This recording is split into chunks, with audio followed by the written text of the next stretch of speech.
$37,091.08. That's what we made from 4 simple niche websites in the month of May. Hey guys, Jeff here from Passive Income Unlocked, and today I'm going to break down these numbers for you and show you what it took to make that much money in a single month. Alright guys, so before I jump in, I just want to point out that all the numbers that you see on this income report and any future income report will exclude anything made from Passive Income Unlocked. So Passive Income Unlocked is a site and YouTube channel that I just started, so we're not making any money on it right now anyways, but even in the future if we start to make money on this YouTube channel or on our website or whatever, you'll never see those numbers in our income reports. We definitely want to keep that separate. We don't want to skew the numbers that you're seeing from our niche sites in any way. So just be aware of that. The second thing I want to point out is that I'm not a one-man show. I actually work as part of a 4-person team. And you can definitely do this on your own, and probably early on it makes sense to do that. And obviously you can keep all the money to yourself, but there's a lot of benefits to having a team as well, or even just a partner to work with. So for one, we like to specialize in different areas. So for me, I really focus on finding the topics, and we have another person that really focuses on the media side of things. And then probably the biggest benefit is that you can bounce ideas off of each other. So probably at least once a week, somebody on our team reaches out and says, hey, is this a good idea or whatever? And then if we all like the idea, then one of us will start to experiment. And because we have 4 of us, it can just be one person that kind of takes that idea and runs with it, and we can see if it works or not. And then if it does, then we can do the same thing on our other sites. So I think having a team for us, even though you have to split the income, I think it's been key to our success, and it's really helped us to scale a lot more quickly. So, all right, so I'm going to jump into the numbers here. The first thing I want to kind of go over is our sites. So we have 5 sites, and I know I mentioned that we have 4 sites, but we actually have a 5th site that we started about 8 months ago. So with that 5th site, we're not really expecting it to be bringing money in at this point, at least not with the way that we build sites. We expect fairly gradual growth. So it's the trajectory is right where we would expect. So it's kind of going like this, and it's starting to really take off. So we're not really worried about it. We would expect to be able to monetize that by the end of the year. We expect that to be a high traffic site just like the others. So aside from that site number 5, our oldest site, which would be site number 1 on our list here, is 3 years and 8 months old. So as you can even see with our oldest site, that's still relatively young. And we're definitely still in growth mode with that site, and we're still pumping tons of content into it. We have tons of content to keep us going for years and years. Site number 2 is 3 years and 1 month old, so that's just a little bit younger. And same story, we have a lot of content going into it and a lot of content lined up. Then our sites 3 and 4, we start at the same time, and both of those are just under 2 years old. As far as the number of posts on the site, we started to scale a little bit more quickly once we went to sites 3 and 4. So actually our 4 main sites have about the same amount of content, and they all have roughly 500 articles each. And what we're doing is posting the same frequency across all 5 sites, and that's basically 4 articles per site per week. So that's what we're posting right now. That's probably what we'll keep posting for the rest of the year across all the sites. And speaking of site number 5, so like I said, we don't have enough traffic on that site yet to monetize it. A lot of people, what they do, and I'm not saying this is a bad strategy by any means, is they'll start a new site and they might post like 50 articles or 100 articles, and then they just let it sit and see whether or not it takes off, and they don't do anything else with it. That's a pretty good strategy. I think it makes a lot of sense in some ways. For us, we took a different approach, and we basically said we trust our system enough to where we're going to just keep pumping content into it because we know that it's going to succeed at the end of the day. Everything that we've seen on the traffic side so far tells us that we were right with that assessment. So we're feeling pretty good about it. We don't feel like we're wasting our time or our money pumping content into that site. But currently it already has 200 articles. Like I said, 4 articles per week are going into that site as well. So that's growing pretty rapidly. Next, I want to go over the traffic numbers. So I'm going to pull up a graph for you on the screen. And just to kind of explain how this graph, or what you're looking at here, basically you're looking at year-to-date numbers for 2021 per month. So if you look in January there, you can see that we had over 800,000 page views, and then by May, we had 1.2 million page views. So that's a pretty rapid growth, but that's kind of what we would expect to see for a couple reasons. One, like I said, we've been pumping content into the sites like crazy, and 2, a couple of our sites have some seasonality to them. And so they're actually a little bit stronger in the warmer months. And since our traffic is mostly based in the United States, we're getting into June here, so these sites are starting to really take off for the summer. So that's kind of why you would see that growth for us. It's hard to say if it's going to taper off and start going back down in the fall. We're just going to have to wait and see. Like I said, we're putting a lot of content into the site, so the hope is that they'll keep climbing, but we don't know if that's going to be the case or if it might kind of flatline and then dip and then go up again next year. We'll have to wait and see, but we're not really concerned about it. As far as the sources for the traffic, like I said, United States, that's where we get most of our traffic. So US, Canada, UK, so English-speaking countries, that's where you're going to make the most money. We're based in the United States, so that's a no-brainer for us. But even if you're based in another country, if you want to make the most money on advertisements, try to target those English-speaking countries, especially the United States. They just have the highest paying advertisers. And as far as the traffic sources for organic versus social media and things like that, we target Google search pretty much exclusively. We used to try to get a lot of traffic from social media sources, but we kind of gave up on that because they all seem to be going the same way. So like Facebook several years ago, Pinterest over the last year or so, where you could get a lot of traffic really easily, and then all of a sudden overnight your traffic just dropped. So we actually stopped putting our efforts into social media. We just target organic search instead. We're putting a little bit of effort into YouTube as well, but I'll go over that a little bit later. But YouTube is actually a search engine, so that's a little bit different. But I will say that we have two sites that combined brought in 83,000 page views from social media channels last month, so in May.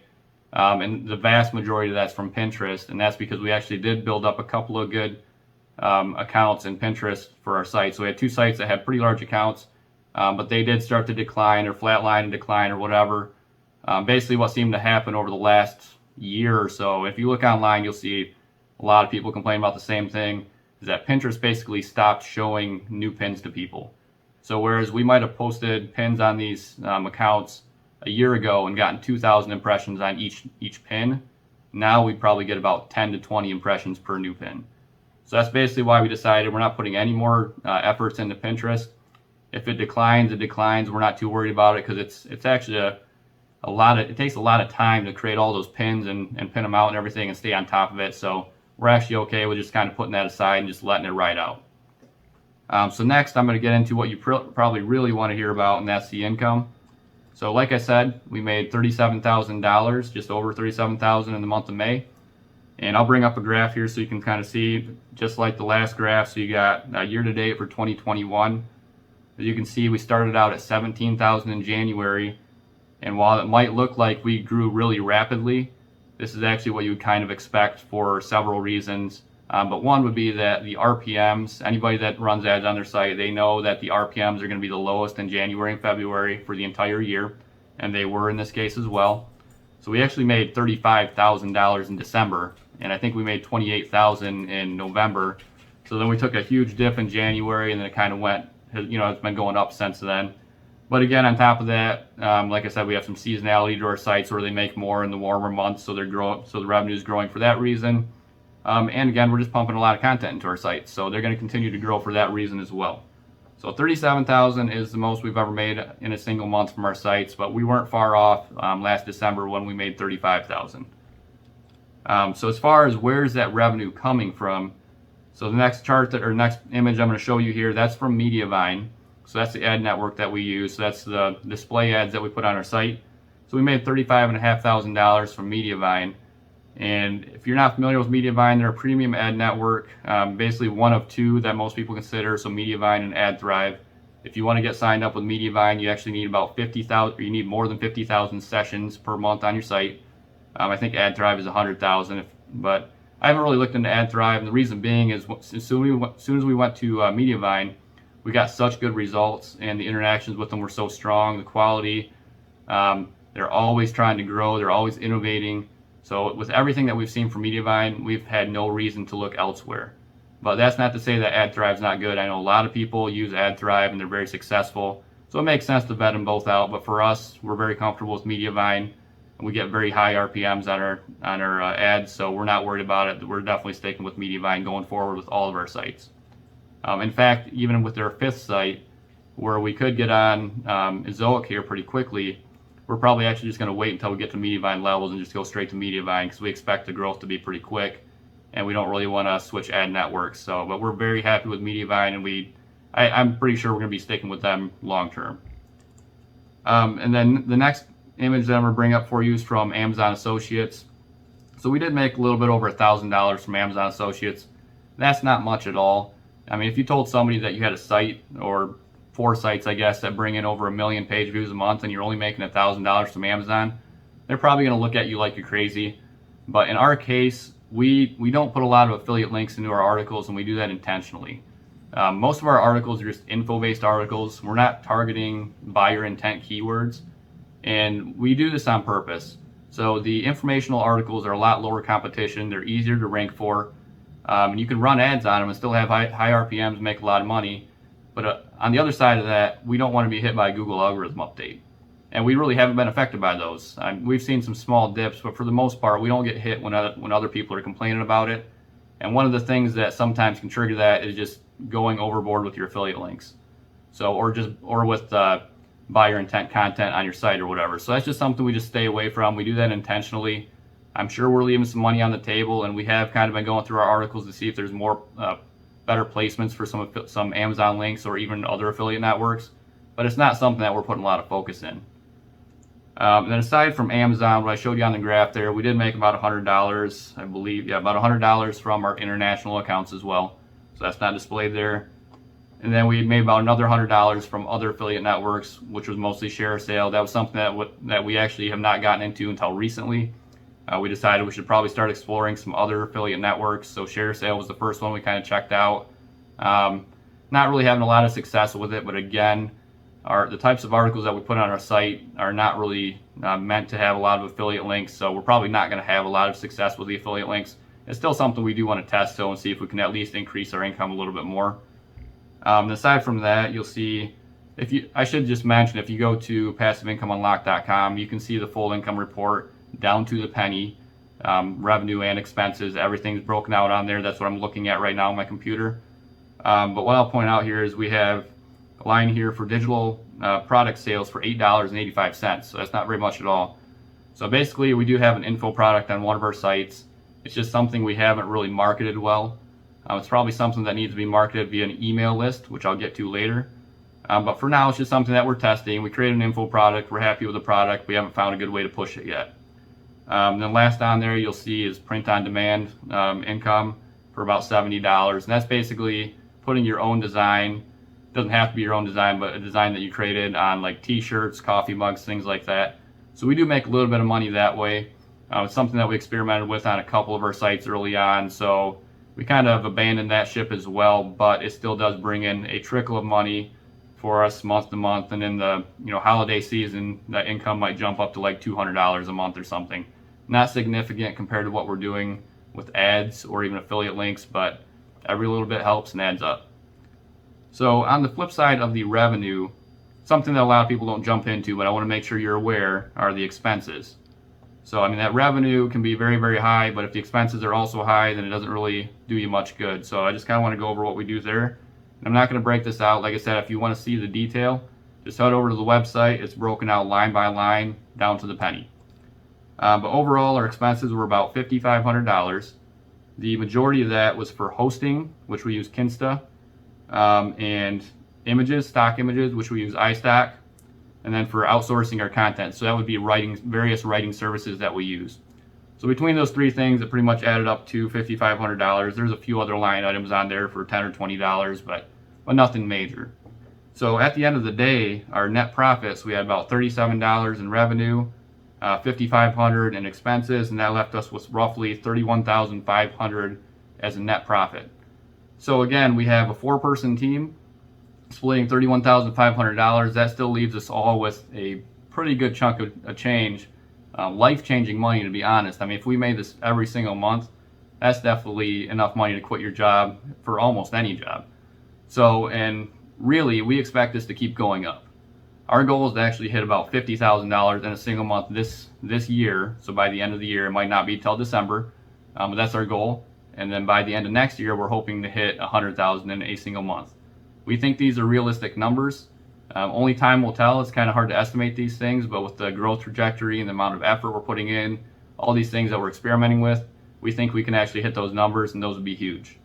But with that being said, making $30,000 in a single month and splitting it 4 ways is still incredible. That's a ridiculous amount of money to be making online. It's very, very passive. We put a lot of effort into it right now, but literally my wife just had a baby 2 weeks ago, and I took a week off and didn't do anything, and the business kept running itself. You know, I mean, we have the other 3 people doing things, but I didn't hand off anything to any of them, because it's that passive to once you get it going, it will just keep running and running and running, and you can just pick up wherever you left off. So it's, in my opinion, this is the best business model. It does take a lot of time and a lot of patience up front, but once you figure it out and you get going, it just keeps going and going and going. All right, so the next thing I'm going to jump into here is our mailing list. So this is actually something new for us. I mentioned earlier that Mediavine is always trying to innovate, and they're just pushing out new things, trying to stay ahead of trends. And something that they actually pushed out recently, you know, a few months ago or so, is a email opt-in form that actually basically you scroll down the page in an article and it just highlights the opt-in form for you. So basically the background grays out as you scroll down. The opt-in form just kind of gets highlighted, and it works incredibly well. So we were not collecting email addresses before. We tried this on our first site years ago, or 3 years ago, and decided it wasn't worth the effort because we get 1 or 2 signups a day, and we were using pop-ups, exit intent pop-ups, or not even just exit intent, but pop-ups, you know, after 30 seconds or whatever. And we don't really want to mess with user experience. We don't want to take a chance of Google hitting us with an algorithm update, like I said earlier. We want to keep everything low risk. But in this case, Mediavine found a way to do it where it's super effective, and we don't have to worry about taking on that risk. So we actually decided to start collecting email addresses on 3 of our sites. And the results have been pretty phenomenal for what we're used to seeing, at least. So on site 1, we've collected 330 email addresses already, 466 on the second site. Now the third site we actually started up just a few weeks ago. We weren't sure if we were going to start right away or not. We already have 134 subscribers on that list. So just within a 2-month period, we've collected quite a few email accounts, and we're still trying to figure out what we're going to do with those email addresses. But it's definitely, that's one of our experiments. That was one of those things that we, you know, somebody in our group's like, hey, check this out. Mediavine's doing this. You guys want to test it out? And we're like, yeah, go for it. Go ahead and test it on a site. So we tested it, started seeing good results, and then we just went forward from there. So again, that's one of the big benefits of working with a team. So the last thing I want to cover here, because I know this video is starting to run a little long, are our future plans and goals. So I've kind of touched on most of these already, so I'll just hit them really quick. So the first one is to abandon Pinterest. So like I said, Pinterest appears to be a dying ship. So, and we've already kind of been going down with it, so we're just going to jump ship at this point in time and just let it sink, because it's literally like Pinterest is going like this and this and this and this for probably 9 months straight, just a slow decline or something like this and like this.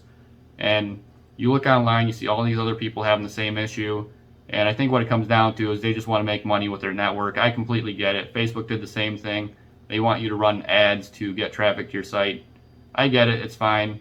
But we're not going to go down that path. So we would much rather just, you know, target Google search traffic instead, which is so much more consistent and reliable. So we're jumping ship on Pinterest. That's one of our main goals. We do check it every single month to see, you know, are we falling too much where we need to at least start pinning at least a little bit or whatever. But so far, I think we've been doing this for about 3 months where we're not pinning anything or doing anything with Pinterest, and we haven't seen any changes at all across our sites. Number 2, so this is our other goal, is to grow our mailing list. So like I said, because Mediavine released such a useful tool for collecting new subscribers, we're going to try to focus on that and figure out a way to monetize those lists. This isn't a huge goal for us. It's not something that's high on our priority list, but down the road, we probably want to create digital products or create more of them. We've created a few of them, but create digital products, push those out to our subscribers, maybe push out some affiliate links. For right now, all we're doing is sending out post recaps. So like once a week, we'll send out an email saying, hey, check out our new posts, and that's all automated, so we don't even have to touch it. Then we are sending out one email every month that's just kind of informational in each niche that just kind of says, or just basically lists tips to, you know, within that niche or whatever. So if it's a golf niche, you might send out an email once a month that has tips on golfing or whatever. So we are doing that as well, but long term, our goal is to actually monetize we definitely want to provide value for the subscribers, but we also want to get some value for ourselves as well. And then the last goal for us is to grow our YouTube presence. So right now we have 3 sites that have YouTube channels. One of them we've actually been posting on consistently once per week. So like I said, we have a team, so we have one person that kind of can focus on that. He's been posting once a week, and that's been doing really well. It took a long time to kind of get where it's at now, but it's starting to look like it might actually get to the point where we can monetize that channel. So we're going to do the same thing with a couple other channels as well, or at least one other one. We're still kind of on the fence on a third one, but we have 3 sites that kind of make sense to have YouTube channels. So we have the one that's doing pretty well, another one that we definitely need to get going, and a third one that we may or may not push forward with. So that's kind of where we're at. So again, aside from that, the only thing we're planning on doing is just staying the course. Keep posting 4 articles per site per week. Continue to grow our sites. We do have an idea for a 6th niche site, but we're probably not going to start it until the fall or maybe even next spring. I definitely don't think we'll start that site until we monetize site number 5. But honestly, I don't even know if we'll start the 6th site at that point in time, simply because we have enough to focus on right now, and it's just not very urgent for us. But we do have that idea in the back of our head, so this is another project to target if we want to grow even further. Aside from that, we're just going to stay the course and keep pushing. Like I said, even if we didn't grow any further, making $30,000 a month is great. So we're really happy where we're at, and we're just going to stay the course. All right, guys, I know I went a little bit long on this one, but I will tell you that early on for me, a big part of what kept me motivated was seeing these income reports from other sites, from other people. Half the time you don't know if they're being honest with you and if they're being genuine or whatnot. I am being genuine with you, but like I said, you don't know if I am or not. But either way, I hope this helps to motivate you and keeps you going down the right path to grow your sites. I'm telling you, this definitely can work. You can make as much money as you want with this. There's really no ceiling. You can always add sites. You can always add content. I don't even think that we've scratched the surface on what we can do yet. We're very happy with where we are, but I think there's a lot of room for us to keep growing and growing and growing, and that's what we intend to do. So again, I hope this really helps to motivate you. I'm definitely not trying to brag with the numbers. I just want to share this with you, show you guys what's possible, and hopefully you guys can use that as a motivator. So guys, thanks for watching. If you liked the video, make sure to hit the like and subscribe buttons. Hit that bell icon if you want to be notified of future videos, and definitely head over to PassiveIncomeUnlock.com if you want more tips for growing your site. Thanks again for watching, and I'll see you next time.